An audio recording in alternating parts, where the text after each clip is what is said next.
Assalamualaikum warahmatullahi wabarakatuh. Assalamualaikum warahmatullahi wabarakatuh. Kami dari kelompok 1 akan melanjutkan penyajian materi ISBD mengenai manusia, keberagaman, dan kesetaraan.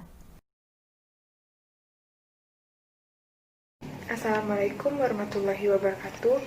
Nama saya Tri Rahitami, ingin memaparkan materi mengenai makna keragaman. Keragaman berasal dari kata ragam, di mana menurut Kamus Besar Bahasa Indonesia dapat diartikan sebagai tingkah laku, macam, jenis, lagu, musik, langgam, warna, corak atau ragi. Keragaman berarti perihal beragam-ragam atau berjenis-jenis. Keragaman di sini di mana di suatu kondisi masyarakat terdapat perbedaan-perbedaan dalam berbagai bidang, seperti perbedaan dalam agama, suku, ras, serta situasi ekonomi. Selain makhluk individu, manusia juga sebagai makhluk sosial yang membentuk kelompok persekutuan hidup. Tiap kelompok persekutuan hidup, manusia juga beragam. Keragaman manusia baik dari segi karakteristik individu merupakan tingkat realitas atau keadaan yang mana harus kita hadapi dan alami. Keragaman individual maupun sosial adalah implikasi dari kedudukan manusia sebagai makhluk individu maupun makhluk sosial. Kita sebagai individu akan berbeda dengan individu lainnya. Demikian pula kita sebagai bagian dari satu kehidupan masyarakat di Indonesia yang sangat beragam disebabkan oleh beberapa faktor. Faktor yang pertama yaitu lingkungan fisik dan geografis. Perbedaan lingkungan fisik berdampak pada mata pencaharian dan tradisi sosial budaya. Lingkungan fisik di sini yaitu seperti pegunungan, pantai, laut, tanah datar, dan lainnya. Secara geografis, negara Indonesia juga berbentuk kepulauan, sehingga masing-masing pulau memiliki karakteristik yang unik. Kedua yaitu keyakinan atau agama.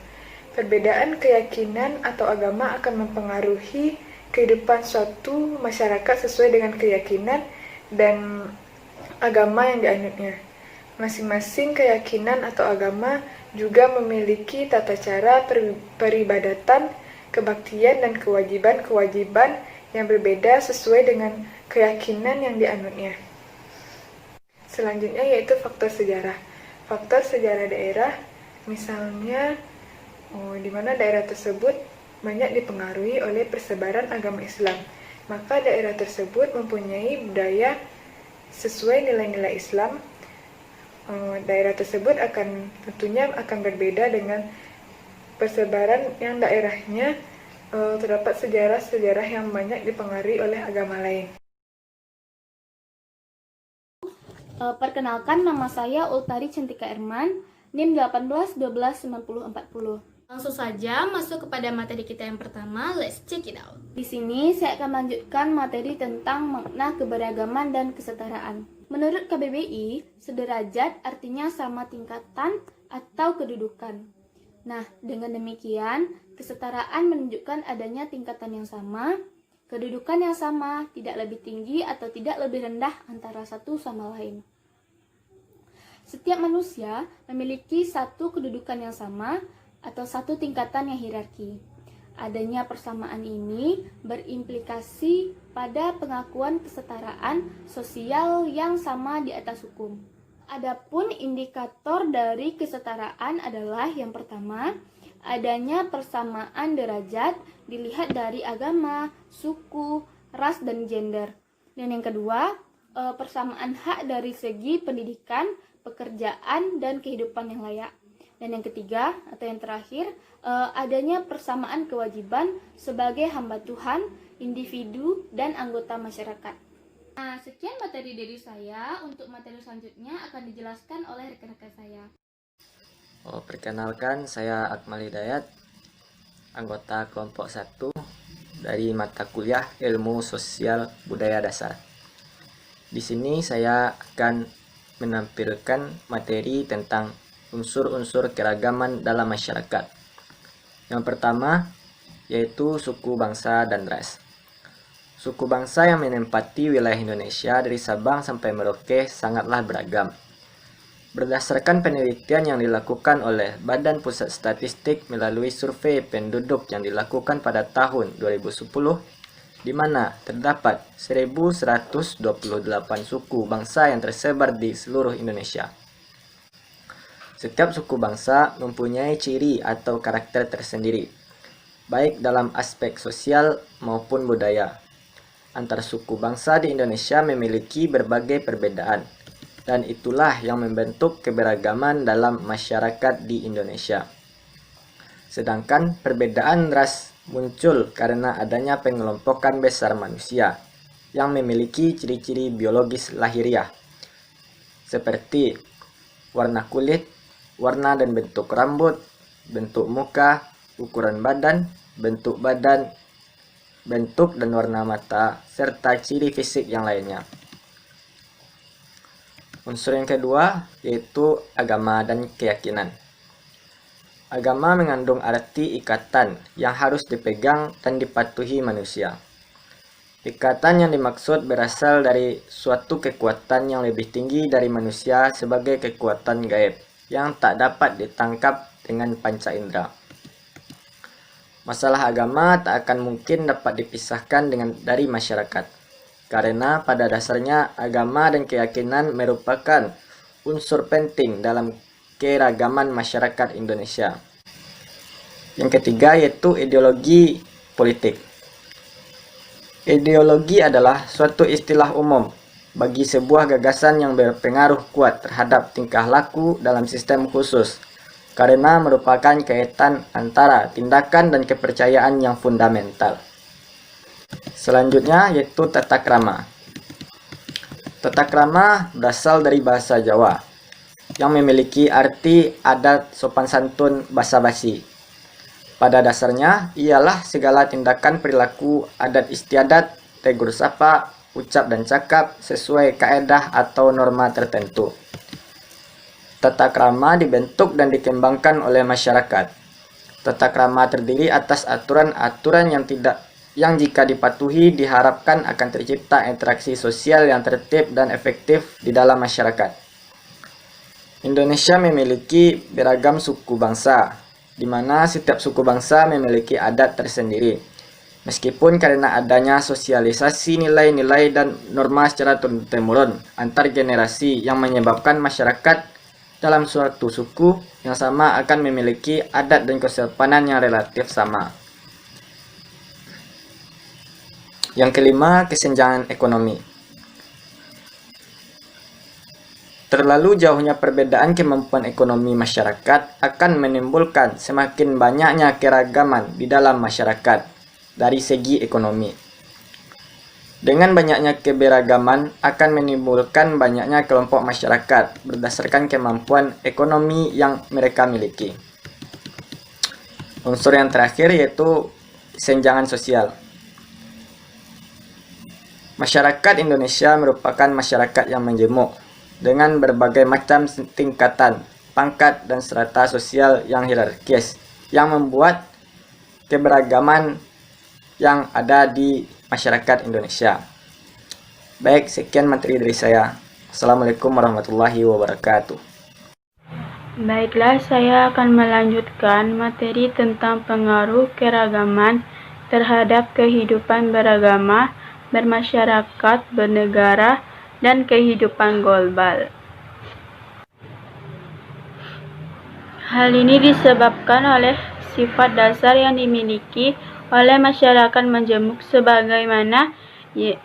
sebagaimana yaitu yang pertama, terjadinya segmentasi ke dalam kelompok-kelompok yang seringkali dimiliki kebudayaan yang berbeda. Yang kedua, memiliki struktur sosial yang berbagi-bagi ke dalam lembaga-lembaga yang bersifat non-komplementer. Yang ketiga, kurang mengembangkan konsensus di antara para anggota masyarakat tentang nilai-nilai yang bersifat dasar. Yang keempat, secara relatif seringkali terjadi konflik di antara kelompok yang satu dengan yang lain. Yang kelima, secara relatif integrasi sosial tumbuh di atas paksaan dan saling ketergantungan di dalam bidang ekonomi.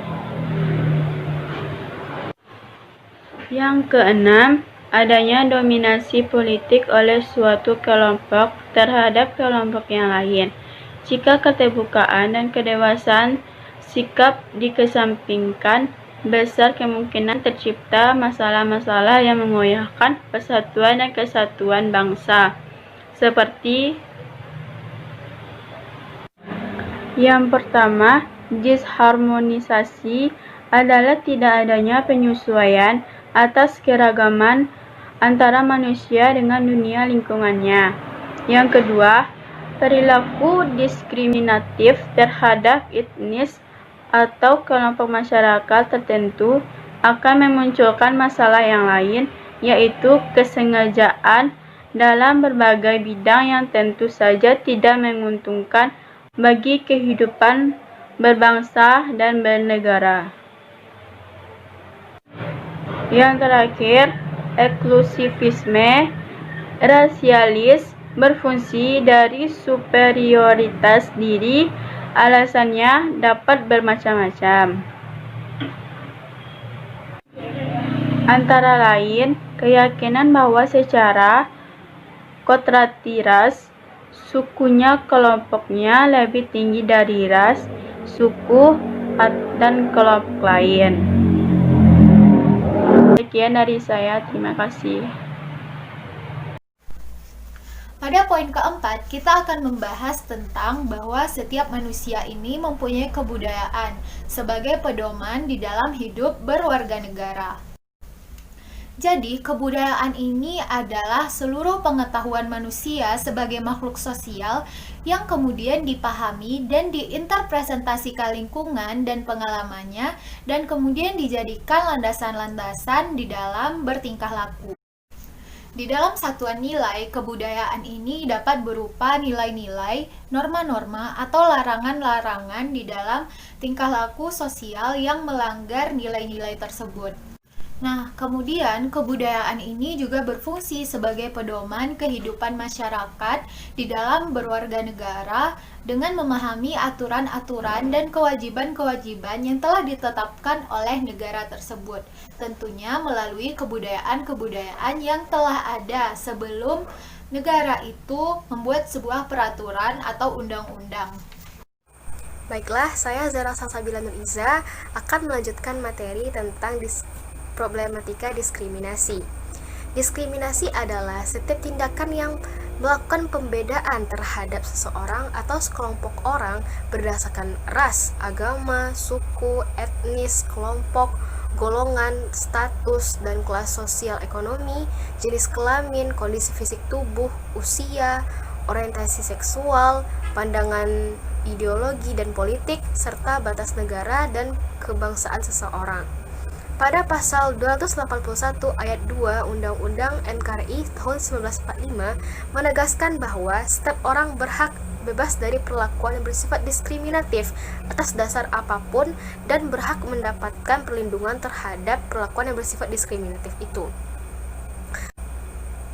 Sementara itu, pada pasal 3 Undang-Undang Nomor 30 Tahun 1999 tentang HAM telah menegaskan bahwa setiap orang dilahirkan bebas dengan harkat dan martabat yang sama dan sederajat. Komunitas internasional telah mengakui bahwa diskriminasi masih terjadi di berbagai belahan dunia, dan prinsip non-diskriminasi harus mengawali kesepakatan antar bangsa untuk dapat hidup dalam kebebasan, keadilan, dan perdamaian. Pada dasarnya, diskriminatif tidak terjadi begitu saja. Akan tetapi, karena adanya beberapa faktor seperti yang pertama, persaingan yang semakin ketat dalam berbagai kehidupan terutama ekonomi. Yang kedua, tekanan dan intimidasi biasanya dilakukan oleh kelompok yang dominan terhadap kelompok atau golongan yang lebih lemah. Nah, yang ketiga, ketidakberdayaan golongan miskin akan intimidasi yang mereka dapatkan membuat mereka terus terpuruk dan menjadi korban diskriminasi. Assalamualaikum warahmatullahi wabarakatuh. Perkenalkan, nama saya Dian Dinia, NIM 18129239. Manusia beradab dalam keberagaman. Masyarakat adalah komunitas yang beragam, penuh dengan perbedaan, sehingga kita harus dapat bersikap arif dalam menyikapi perbedaan yang ada, agar tidak berujung pada sebuah konflik. Dalam hal ini, terdapat teori yang menunjukkan penyebab konflik di tengah masyarakat. Antara lain, yang pertama, hubungan masyarakat. Memiliki pandangan bahwa konflik yang sering muncul di tengah masyarakat disebabkan polarisasi yang terus terjadi, ketidakpercayaan, dan permusuhan di antara kelompok yang berbeda. Perbedaan bisa dilatar belakangi sara, bahkan pilihan ideologi politiknya. Yang kedua, teori identitas, yang melihat bahwa konflik yang mengeras di masyarakat tidak lain disebabkan identitas yang terancam, yang sering berakar pada hilangnya sesuatu atau penderitaan masa lalu yang tidak terselesaikan. Yang ketiga, teori kesalahpahaman. Teori kesalahpahaman antar budaya. Teori ini melihat konflik disebabkan ketidakcocokan dalam cara-cara berkomunikasi di antara budaya yang berbeda. Yang keempat, teori transformasi, yang memfokuskan pada penyebab terjadi konflik adalah ketidaksetaraan dan ketidakadilan yang muncul sebagai masalah sosial budaya dan ekonomi. Intinya, manusia yang beradab harus bersikap terbuka dalam melihat semua perbedaan dalam keragaman yang ada dan menjunjung tinggi nilai-nilai kesopanan agar keragaman menjadi aset kekayaan bangsa yang dapat mempersatukan bangsa ini. Oke, sekian presentasi dari kelompok kami, kelompok 1. Salah dan jaga kami mohon maaf. Assalamualaikum warahmatullahi wabarakatuh. Dadah.